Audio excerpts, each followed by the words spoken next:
now Citrus County's top political podcast.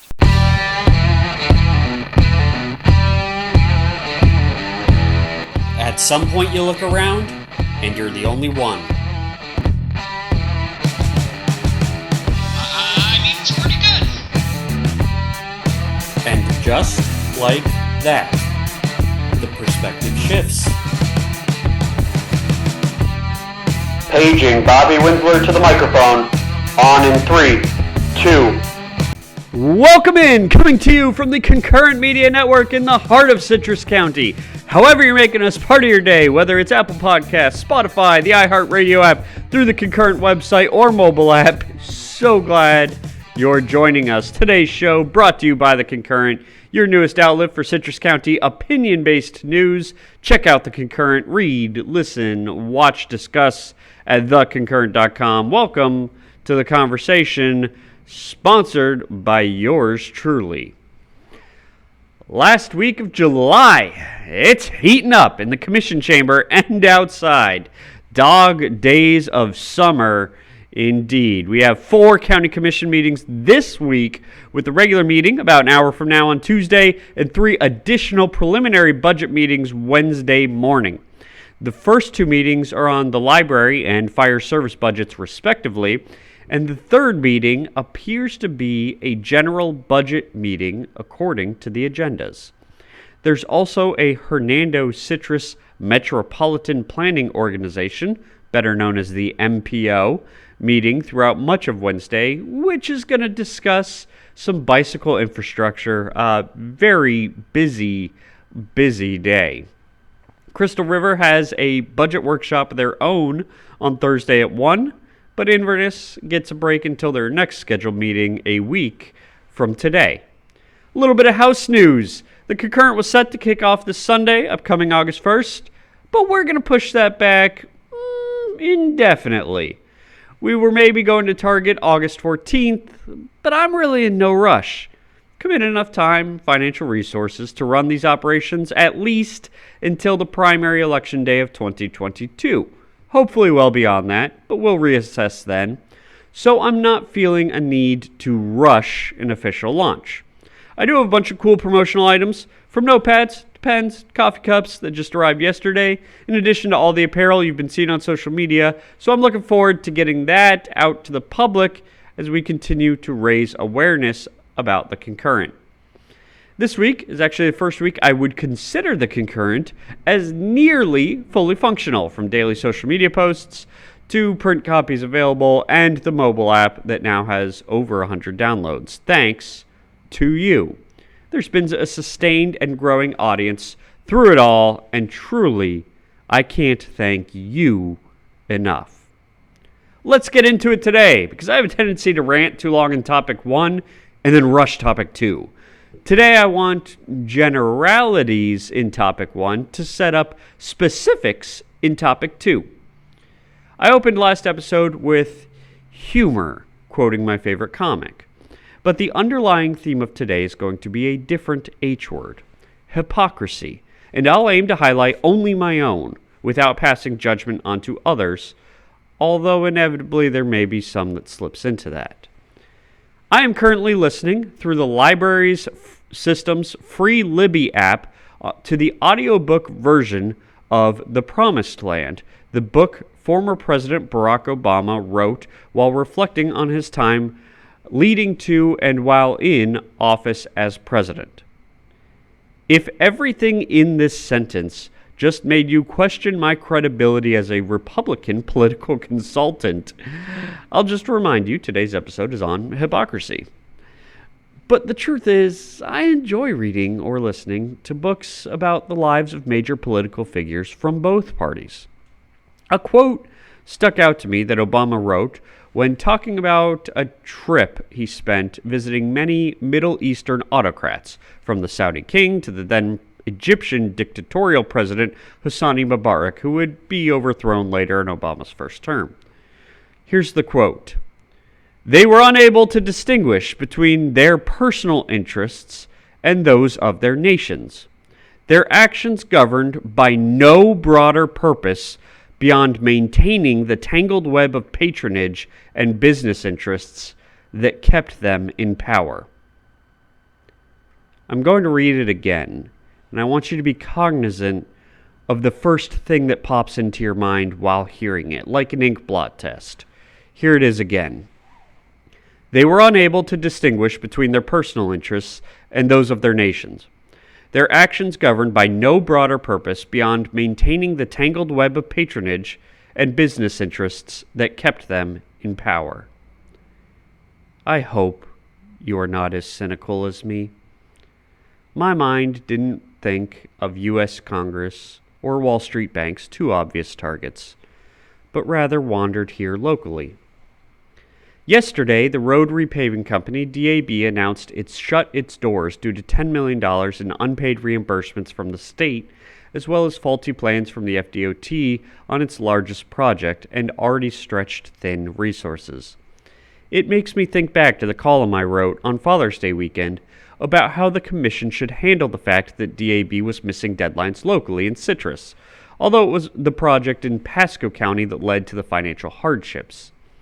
At the time, I felt my initial column on June 17th, which advocated for tough words but no punitive action, had been too soft, and changed the tune in the column 3 days later to warn of moral hazard, a popular talking point in the late 2000s as Washington decided how to intervene in the financial crisis with the big banks. Moral hazard meant, if you bail someone out, do they then have an incentive to behave that way again, whether it's issuing risky mortgages to missing road repaving deadlines?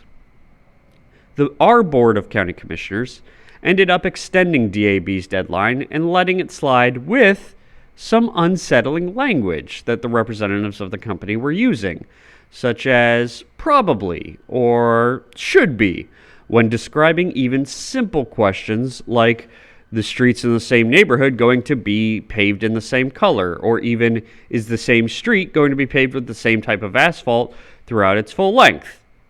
Probably. Should be. This left me more concerned for how the company was going to proceed than I was when it had missed its initial deadline, but I dropped the issue and moved on to other things.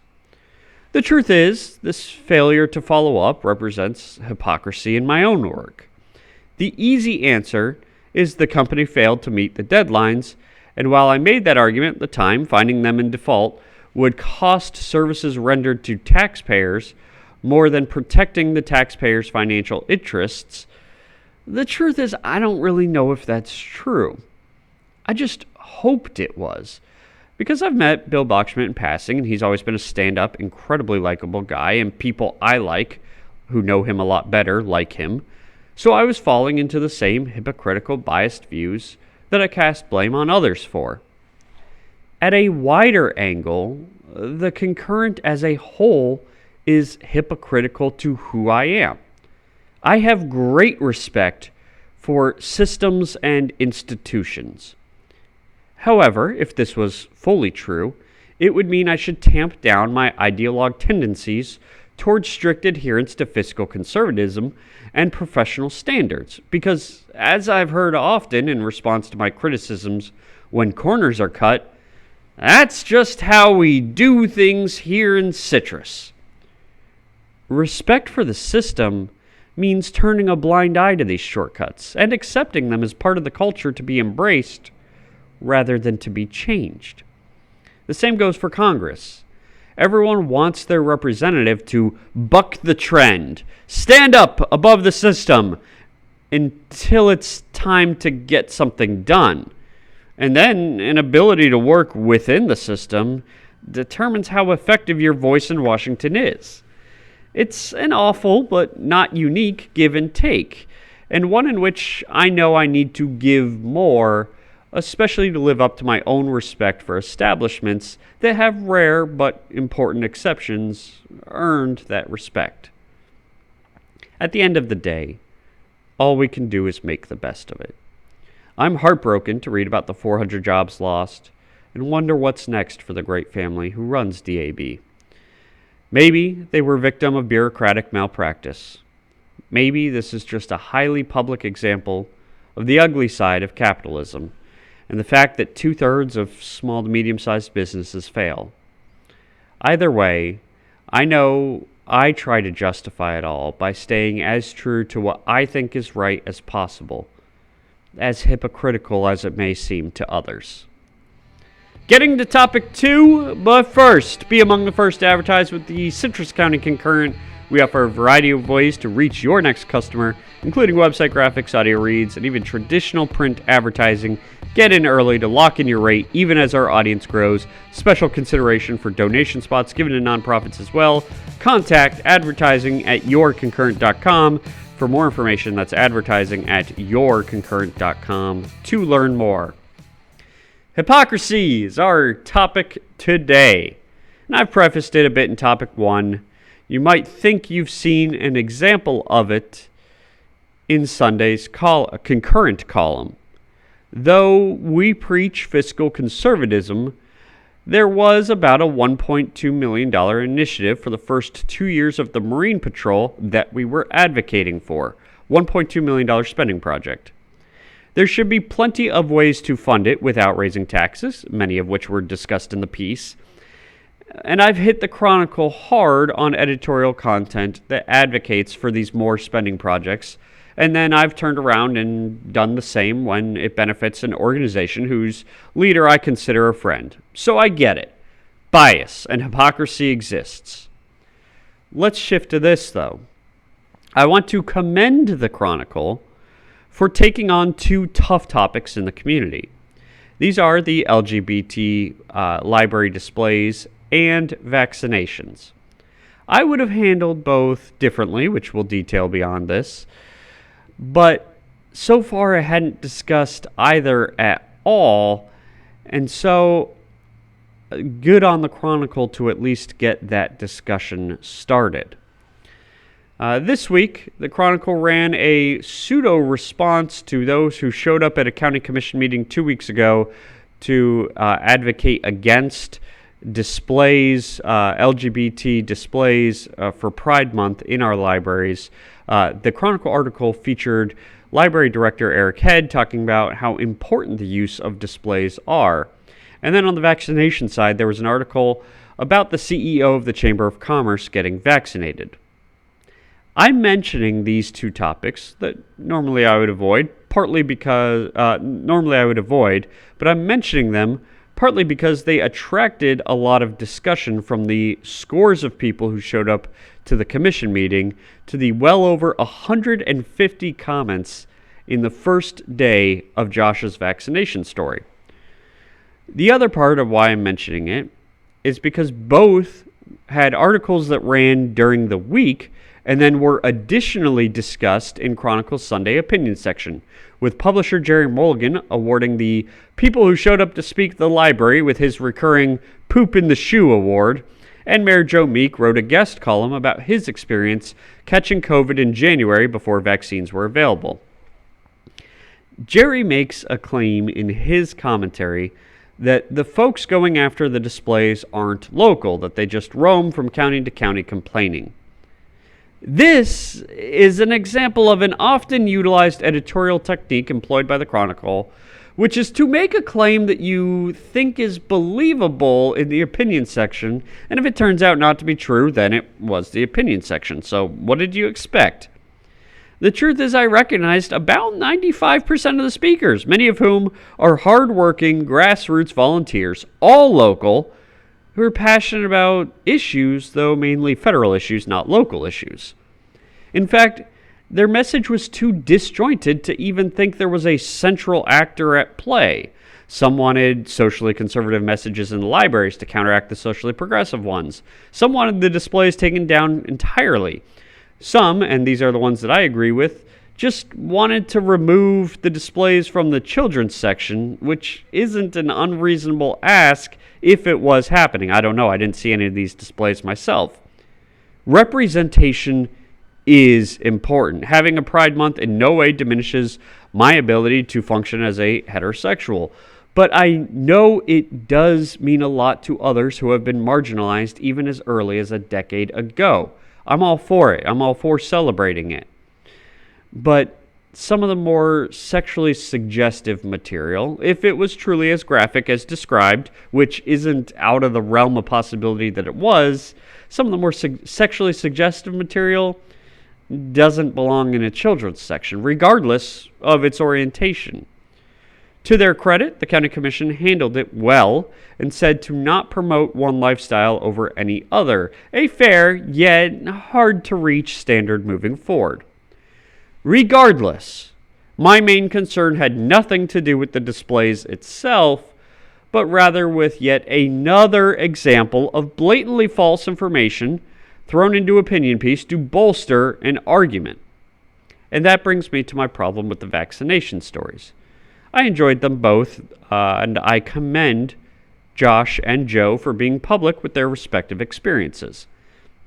I believe there is enough evidence to suggest that every adult, meaning 18 years and older, should get the vaccine if that is their choice.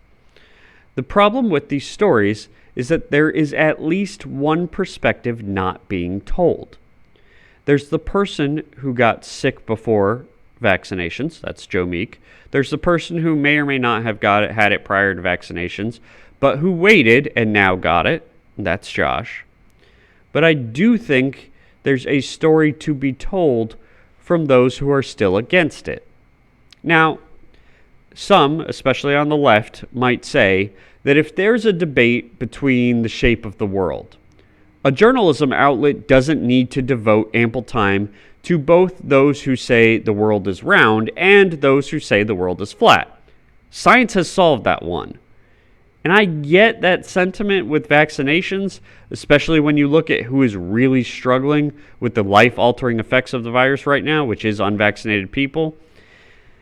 But the paper does need to understand the reality of the healthy skepticism we should all have in questioning our government, as well as our right to individual liberties, and any host of other reasons that millions of people, and more than a few near and dear to my heart, whom I love, still feel this way and remain unvaccinated.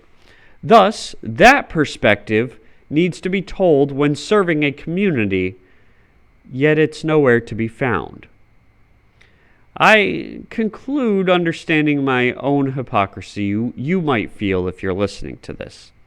The guy who claims to be a conservative isn't fully against LGBT displays in the library, and he's advocating for me to get a vaccine. What a rhino. But what concerns me far more than either of these two topics is while people inevitably will be hypocritical, institutions and professions can be better than what any individual can be. Yet, information is either absent or outright misleading, as demonstrated in Sunday's Chronicle when the paper has taken a position on these issues. It's hypocritical for me to attack the establishment by even pointing this out. But at the end of the day, it's not about who we are in the eyes of others, but rather who we can live with as ourselves. That's all from the Bobby Winsler Show. Follow the Concurrent on social media for the latest updates, and we'll be back next Tuesday at noon. If you want to join this conversation, find us on social, the Concurrent Facebook, Twitter, or go to the Concurrent website or mobile app. Post on our discussion boards. Today's show was sponsored by us.